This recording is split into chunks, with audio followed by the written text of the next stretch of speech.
Yo, what's up, man? Hector here. So in this video, I'm going to talk about Kettlebells Meet 75 Hard. In this video, I'm going to talk about the benefits of a program like 75 Hard, some of the cons of 75 Hard, and I'm just going to give my thoughts on it. But before I do, I want to talk about like how I came across 75 Hard. So 2021, I had gotten up to 224 pounds and about 20% body fat. So end of 2018, it was actually on Halloween 2018, I had an abdominal surgery where I donated 70% of my liver to save someone on my wife's side of the family. And in 2019, so going into 2019, I was still recovering. And getting back to training and the habits that I had built up until that point was not as easy as I thought. I just started picking up many bad habits. And what do they say? The average person or the average American gains like, 10 or 15 pounds a year coming out of like the holidays. Well, I didn't gain that much weight over the holidays. I think I maintained most of my weight.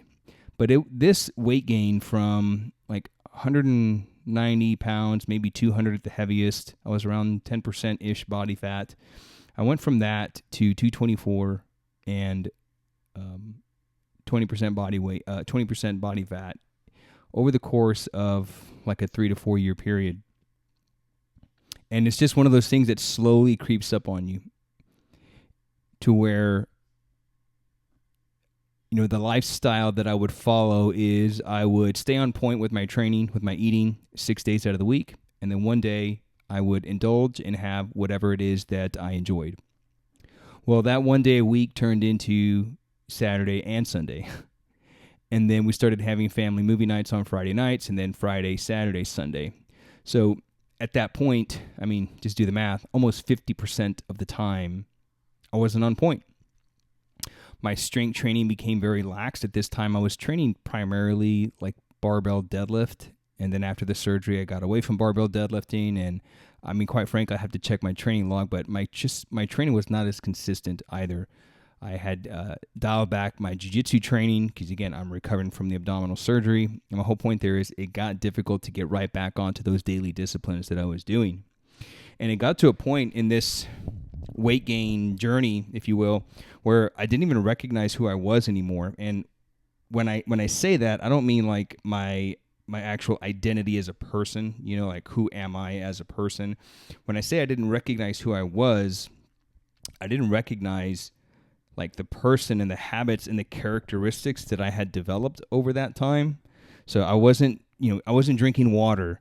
I wasn't exercising and being as active. Yes, I was still strength training. I would, strength train with my kettlebells, 2 or 3 days out of the week, but that was about it. And I really couldn't even push things too hard because I was still recovering. And it just got really easy to not push myself like I used to.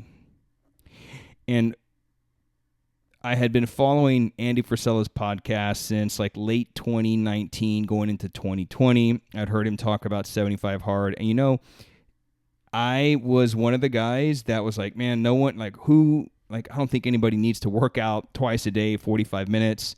I don't think most people need to do. And that was really the hang up that I had. Like reading 10 pages. That's, yes, I think everybody should be reading. Drinking more water, following a diet, staying away from alcohol. Yeah, I think those are definitely things that need to be done. But in my, coming from a strength training background, it's like, man, I don't think you really need to work out two 45-minute workouts.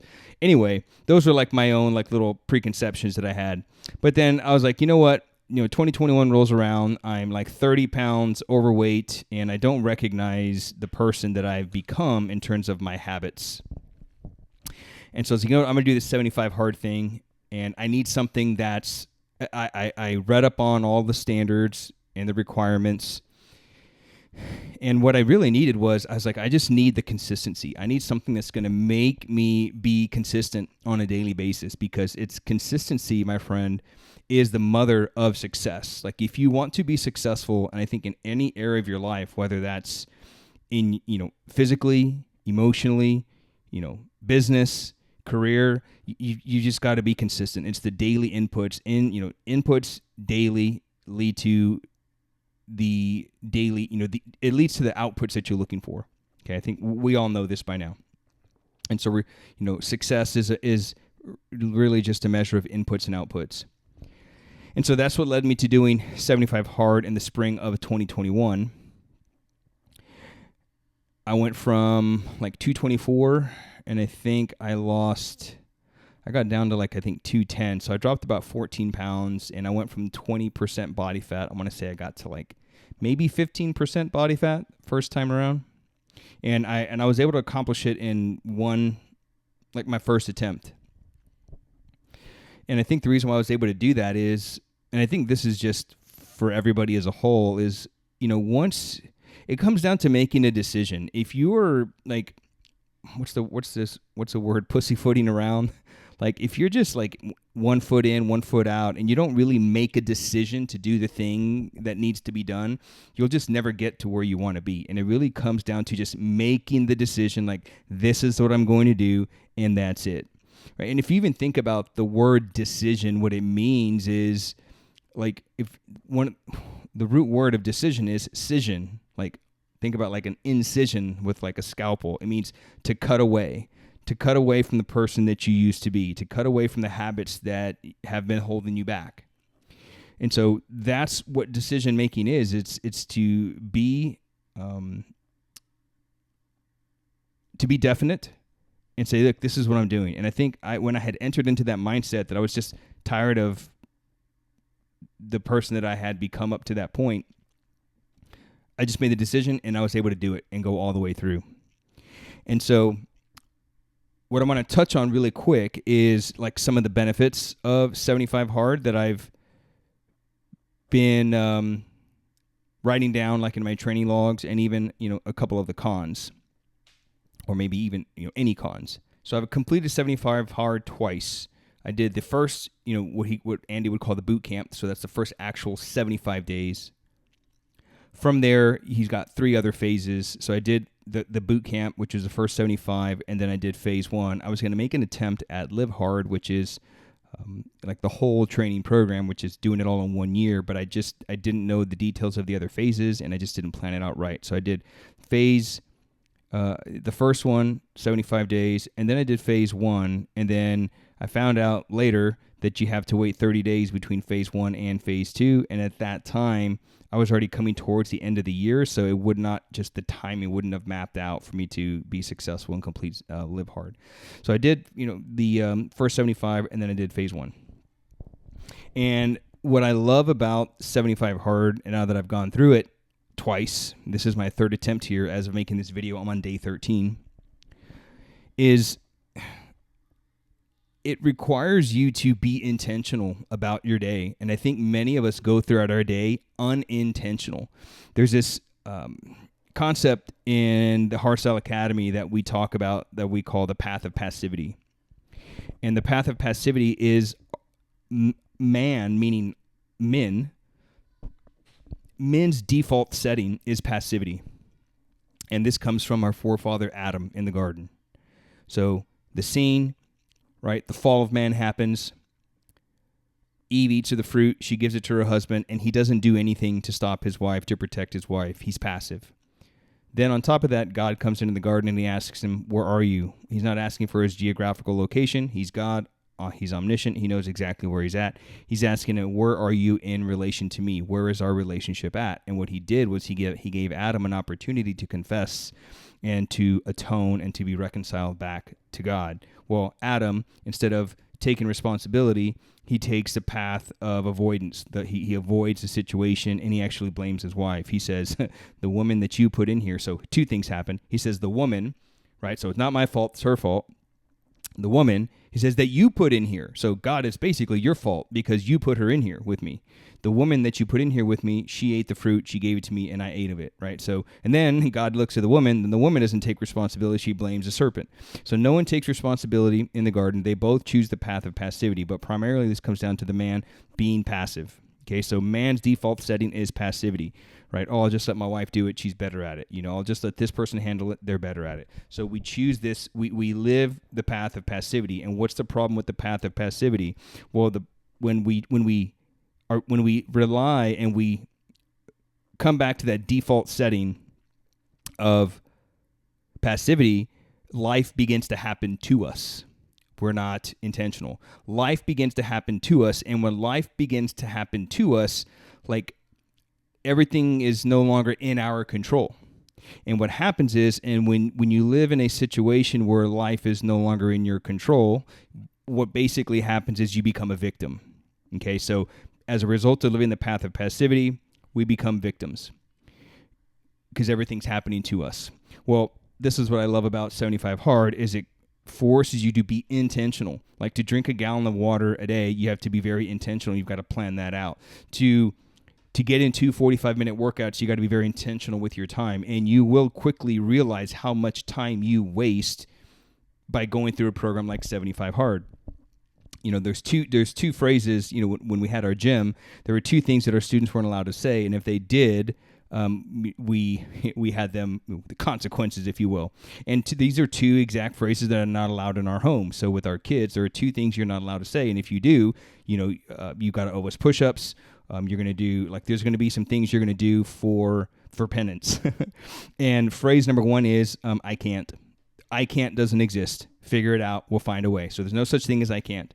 The second phrase that our kids are not allowed to say and that our students weren't allowed to say was, I don't have time. You have time. You have all the time in the world. You just waste time. Okay? It's not that you don't have time. You just waste the time that you do have. And so when you go through a program like 75 Hard, you will realize very quickly how much time it is that you waste because you have to be very intentional with getting your 2 workouts in, getting in your diet. I think those are the parts you have to be very intentional. And then, of course, you got to follow the diet. No alcohol. I think those are pretty straightforward. So another thing that I like about 75 Hard is discipline builds on discipline. So at a certain point, and I feel like I'm coming up on this now, when I ran 75 Hard for the first time, at a certain point, discipline builds on discipline, meaning you're going to try to see how can I make this harder? How can I make life hard? Not make life harder on me, but how can I just push myself a little bit more? So I'll give you some examples of what I did. I would put on my rucksack, 20-pound rucksack when I would mow my yard. And when I was praying my rosary, I would pray, a tradition of the 5 decades. Well, I was like, I'm going to pray the whole entire rosary, which is praying all 15 decades of the rosary. And so I was trying to find other ways where I could just build discipline on discipline. And I think that's a really good benefit of a program like 75 Hard. And lastly, the benefit is I think it's just the perfect framework to live your life. I truly do. I think it's the perfect framework to live your life. You got to be physically active. You got to be intentional with your time. Don't be passive. You've got to follow a diet, right? You got to have good nutritional habits. You stay away from alcohol. You drink water. I think that's a very easy to follow framework. And quite honestly, now keep in mind, this is coming from someone that's been strength training for a long time. I've been training jiu-jitsu for many, many years. I don't think 75 Hard is that hard. Now, Andy may disagree with me, but I don't think it's hard, meaning you're drinking water, you're working out, you're reading 10 pages, you're following good nutritional habits, you're staying away from alcohol. Now, clearly everybody's going to have their own vice, so some people that may be difficult for them to have, stay away from alcohol, but I think in general these aren't really hard things to do. The hard part is being intentional, managing your time, that kind of thing. That's just my take there. Now, the con, honestly, I can't really pinpoint any cons to the program. The only quote, I'm doing air quotes here, the only con I can find in this program is it's built on perfection. That's it. That's the only thing I can think of. It requires you to be perfect.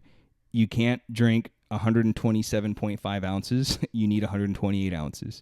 You can't do 44 minutes and 50-second workout. It needs to be 50. Can't read 10, whatever. So there are little things that were basically the program is built on perfection, and I don't know anybody that's really perfect, although many people have successfully created the program. I don't think it's a program that you can, now I want to qualify these words here, that you can stay on long term, meaning you just do 75 hard day in, day out, which is why Andy gives you little breaks. Like you've got a year to get all 4 phases of the program. So the initial boot camp plus 3 phases, like you can have some months, some downtime. I think it would be very difficult. I mean, I guess you probably could, but it would be very difficult to just stay to where you don't mess up at all, right? So the program's built on perfection. That's my only take. And it's not even, I'm not even like holding it against a program. It just is what it is. So those are my, that's why I got started on 75 hard. Those are the benefits that I've, top of my head, benefits that I've found with the program. And that's the only con I can think of is perfection. And now kettlebells meet 75 hard. Here's a problem. So I've been teaching, I started using kettlebells in 2006 before really they were even like a thing. YouTube was just coming around, so there wasn't a lot of education on kettlebells. So I've been teaching kettlebells since 2010, 2011 when I opened my gym. I started personal training 2010, taught kettlebells then at a boot camp that I was running, and then opened up my own kettlebell gym in 2011. And so one of the benefits of strength training with kettlebells is they're short. It doesn't take a lot of your time. Our training sessions at our gym are 30 minutes. And within that 30 minutes, we're doing 2 to 5 minutes of mobility to warm up, 2 to 5 more minutes of mobility to cool down, and, 20 minutes of actual training and practice in between that.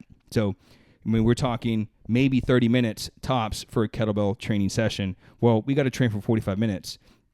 And so the problem that I was encountering was after I do my primary kettlebell session, I found myself making things up to stretch the workout to 45 minutes. And basically my solution to overcome that was I just pivoted to one of the core tenets of the Hardstyle Academy is practice. So that's what I'm doing here in this video. I'm going on about a year straight now of where I just pretty much train the jerk exclusively. Training the jerk, and then I would incorporate the snatch from time to time, but the jerk is the majority of my training.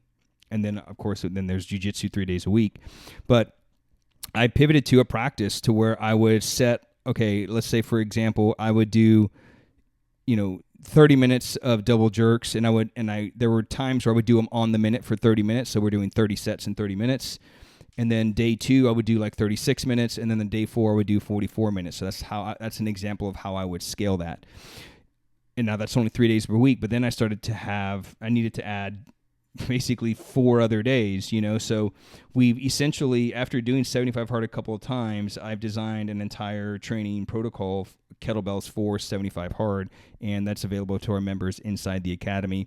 If you want to know how to get access to, our coaching and our services, I'll put a link to our academy in the description, and you can check that out. We got free membership, paid product services, paid coaching services as well. You can check that stuff out in the description. But essentially what we did was I switched to a practice. So why would we practice? Well, you might think, let me pause for a second. In the Strong First system, we talk about this concept of practice versus working out. So we don't want to just work out, because if you think about what the words workout means, you literally just work yourself out. Now, this is going to be completely contrary to all the information that you hear on the internet. Everybody's telling you to push the pace, go to your limits. You have all the influencers saying that, and cool, that might work for some people. But the majority of the people that we worked with at the academy are parents, men that I'm busy. I need to get, I want longevity. I want to train hard. I want to push myself, but I also don't want to get, I don't want to break down. And one of the reasons why they come to us is they've been doing other programs and they kept bumping up into injuries. And a lot of these guys have expressed, man, I need something that's going to make me strong, make me more physically capable, but I want to be able to live my life without getting broken and without getting injured. And so that's a big part of our clientele that comes to us, very successful men, driven, that man, I just don't want to get broken. And I've been broken before, and I don't want to encounter that. So one of the key things is skill. Okay, skill conquers all. So coming from a jiu-jitsu background, skill conquers all. Okay, and I'm going to talk about why we want to practice. Well, when you look at your training from a perspective of practice is something that can be repeated day in and day out. Look at football as an example. Look at the NFL. They're not playing a game every single day. They play once a week, and then they're practicing their skills, footwork, studying film like the other 6 days. And then they have an off season, and then they have, postseason, and then they, recycle. And so when you look at your training as a practice, you can work on building skills. And the reason why you want to work on being skills and you want to practice is this leads to longevity. You're not going to get injured as much. Training becomes more enjoyable. And as I mentioned earlier with consistency, when you hear this concept, this idea of like you just need to fall in love with the process. The reason why people aren't successful is because you need to fall in love with the process. You hear this stuff. Well, here's the thing. You cannot fall in love with the process with something that you don't enjoy doing. Now, that doesn't mean that you only do things you enjoy doing. What this means is you're going to have to try a lot of things that you don't like in order to find the thing that you do like so you can fall in love with the process. And as a consequence of practice and finding the thing that you enjoy doing, as a consequence of that, you're going to be more consistent with your efforts. So when you look at your training as a practice, primarily, you're going to be able to build skill sets. You're going to be able to train for the long haul, and you're going to be more consistent. In jiu-jitsu, there's a saying. I learned this from my first jiu-jitsu coach. He says, the way that you train is the way that you'll compete. The way that you train is the way that you compete. And what that means is the mindset and the habits and the skills that you've developed, or lack thereof, those will be your default settings when you face adversity. So when it comes time to compete, or when you get tired, you're going to revert back to what you know. You're going to revert back to your default settings. So if you're just doing a workout just to work out and just kind of going through the motions, and you don't have the skills of knowing how to build tension and how to go from tension to relaxation, knowing how to brace, knowing how to breathe and follow, biomechanical breath matching. These are all skills and disciplines that we teach our students in the academy, so that way they can train for longevity and get more from their workouts without getting injured. Okay, and what that allows them to do is live their life. They can be more active with their kids. They can travel. They look whatever it is that they want to do. And so the reason this is important is because when you build these skill sets, and you look at your training as a practice, when you get tired, when you face adversity in your training, and you will, right? When the training gets tough, when the lift gets heavy, you're going to resort back to your default settings. And is that default setting a sloppy setup? Is that default setting poor breathing mechanics? Is that default setting poor posture? You name it. You're going to default back to that. And when you default back to those settings that are not built on, strength and skill sets, that's when things can fall apart and you can start to get into injuries. Okay. So when I started doing 75 hard and I found myself making things up, I said, you know what? I'm just going to pivot this training, and we're going to develop more of a practice focused training session. And so we have a whole system built out for this, for our students, Kettlebells for 75 hard. And it helps them, really tailor their training based on their goals, but it gives them a framework that they can follow while they're going through something like 75 hard. And it's all based on skill practice. Now, by doing skill practice, it's not easy. It's simple, but it's not easy. You're going to still feel like you're getting a workout. You're going to be conditioning yourself. You're going to get stronger. But most importantly, you're going to be able to do all this stuff without getting injured. Because last time I checked, if you keep getting injured and bumping up into little nagging aches and pains in your training because of poor skill sets, last time I checked, that does not lead to consistency. Being injured, being, tweaks here and there, being so sore that you can't move, that does not lead to consistency. And so that's why I highly recommend you look at your training as a practice. And that's why that's one of the fundamental things that we teach our students is something that we now call skill stacking. How to stack particular skills, how to build discipline. We give them a very specific framework on how to build discipline. And when I say discipline, I'm talking about skills, because like skills, disciplines and skills, they go hand in hand. These are perishable things. They need to be worked on day in and day out. And that's one of the key reasons why I did 75 hard in the first place, because I needed to build those disciplines again, and I needed the consistency. Okay, so skill practice, that helps you build in those default settings, because the way that you train is the way that you'll compete. That's all I got for you today, man. I appreciate you watching. If you want to know more about the Hardstyle Academy, I'll drop a link in the comment section. You can start a profile in our network. Just take a look around. We've got a lot of free resources that are inside there, and we also have our paid courses, premium courses and services, if you want to learn more about what it is like, or what it would be like to work with us. I'll put all that stuff in the description below. So that's all I got. Appreciate you watching. See you on the next one. Peace.